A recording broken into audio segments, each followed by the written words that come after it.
एक लड़का बड़े गुस्से से घर से चला आया। इतना गुस्सा था कि गलती से पापा के जूते पहन के निकल गया।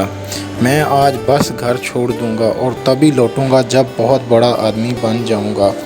जब मोटरसाइकिल नहीं दिलवा सकते तो क्यों इंजीनियर बनाने के ख्वाब देखते हैं। आज मैं पापा का पर्स भी उठा लाया था जिसे किसी को हाथ तक लगाने नहीं देते थे। मुझे पता था इस पर्स में ज़रूर पैसों के हिसाब की डायरी होगी, पता तो चले कितना माल छुपाया है।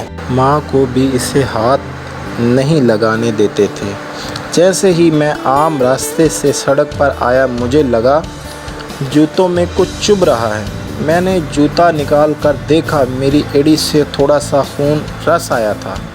जूते की कोई कील निकली हुई थी। दर्द तो हुआ पर गुस्सा बहुत था और मुझे जाना ही था घर छोड़कर। जैसे ही कुछ दूर चला मुझे पाँव में गीला गीला सा लगा। सड़क पर पानी फैला हुआ था। पाँव उठा के देखा तो जूते की थैली फटी हुई थी। जैसे तैसे लंगड़ा कर बस स्टॉप पर पहुंचा। पता चला 1 घंटे तक बस नहीं आएगी। मैंने सोचा क्यों ना पर्स की तलाशी ली जाए। मैंने पर्स खोला, एक पर्ची दिखाई दी। लिखा था लैपटॉप के लिए 40,000 कर्ज लिए, पर लैपटॉप तो घर में मेरे पास है। दूसरा एक जोड़ मुड़ा देखा, इसमें इनके ऑफिस की किसी शौक डे का लिखा था। इन्होंने शौक लिखा था अच्छे जूते पहनना। ओह, अच्छे जूते पहनना, पर इनके जूते तो माँ गुज़श्ता 4 माह से कहती थी कि नए जूते ले लो, और वो हर बार कहते थे अभी तो जूते 6 माह और चल जाएंगे।